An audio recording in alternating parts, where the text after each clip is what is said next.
Selamat malam siang semua. Selamat pagi, malam, siang Pak Pusma. Kami dari kelompok 1 ingin menjelaskan tentang BUMD dan perusahaan outsourcing, di mana kelompok kami itu ada Stefan, ada Fernando, dan ada Maria Rivaldo. Next, lo.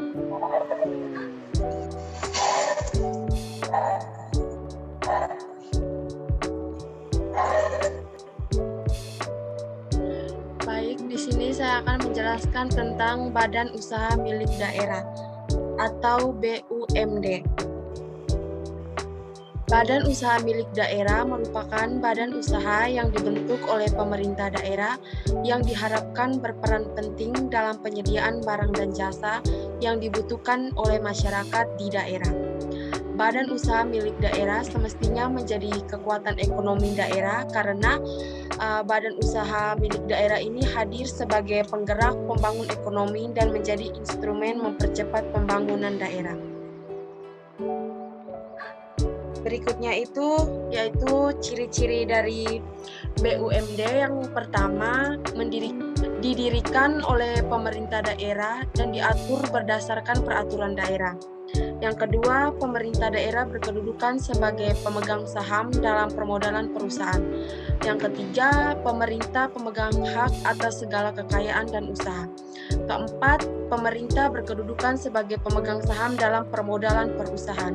Yang kelima, pemerintah memiliki wewenang dan kekuasaan dalam menetapkan kebijakan perusahaan. Yang keenam, pengawasan dilakukan alat pelengkap negara yang berwenang. Dan yang terakhir, melayani kepentingan umum selain mencari keuntungan. Ada juga fungsi dari badan usaha milik daerah. Yang pertama, melaksanakan kebijakan pemerintah daerah dalam bidang ekonomi dan pembangunan. Yang kedua, pemupukan dana bagi pembiayaan pembangunan. Yang ketiga, mendorong peran serta masyarakat dalam bidang usaha. Dan yang terakhir, memenuhi barang dan jasa bagi kepentingan masyarakat. Slide berikutnya dibacakan oleh Ando. Di sini kita akan bahas tentang kelebihan dan kekurangan dari badan usaha milik negara. Yang dimana kelebihannya itu yang pertama, seluruh keuntungan BUMD menjadi keuntungan daerah. Yang kedua, menyediakan jasa bagi masyarakat daerah. Yang ketiga, merupakan sarana untuk melaksanakan pembangunan daerah.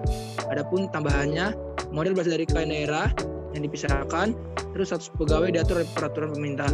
Adapun kelemahannya, yang pertama, pengelolaan BUMD sangat ditentukan oleh kemampuan keuangan daerah. Yang kedua, sebagian besar aturan birokrasi dapat menghambat pengembangan BUMD. Yang ketiga, pengelolaan BUMD secara ekonomis sulit untuk dipertanggungjawabkan. Selanjutnya,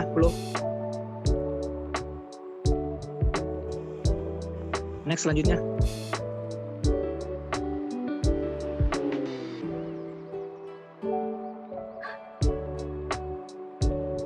Saat ini dibacakan oleh Mario.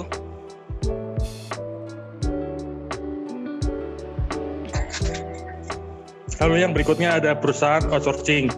Dalam era globalisasi dan tuntutan persaingan dalam usaha yang ketat ini, maka perusahaan dituntut untuk berusaha meningkatkan kinerja usahanya melalui pengolahan organisasi yang efektif dan efisien.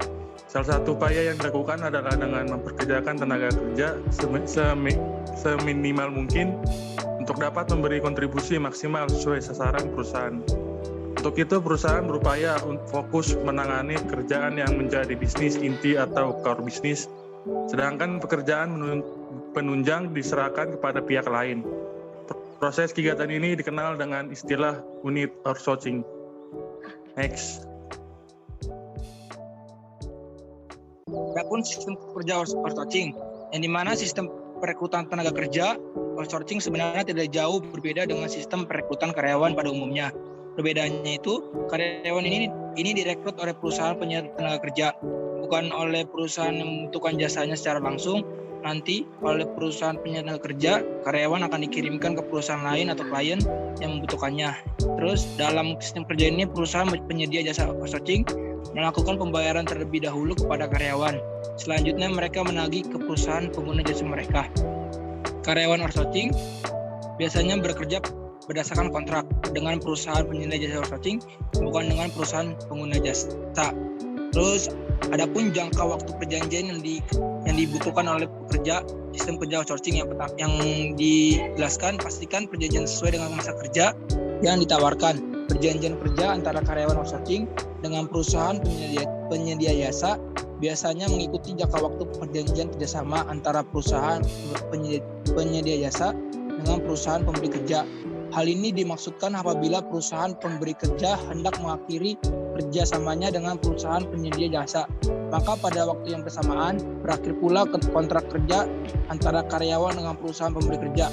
Adapun masalahnya akan dibacakan oleh Mario. Lalu yang berikutnya ada masalah yang terjadi dalam penggunaan outsourcing. Pertama itu penentuan partner outsourcing. Hal ini menjadi sangat krusial karena partner outsourcing harus mengetahui apa yang menjadi kebutuhan perusahaan serta menjaga hubungan baik dengan partner outsourcing. Kedua, perusahaan outsourcing harus berbadan hukum.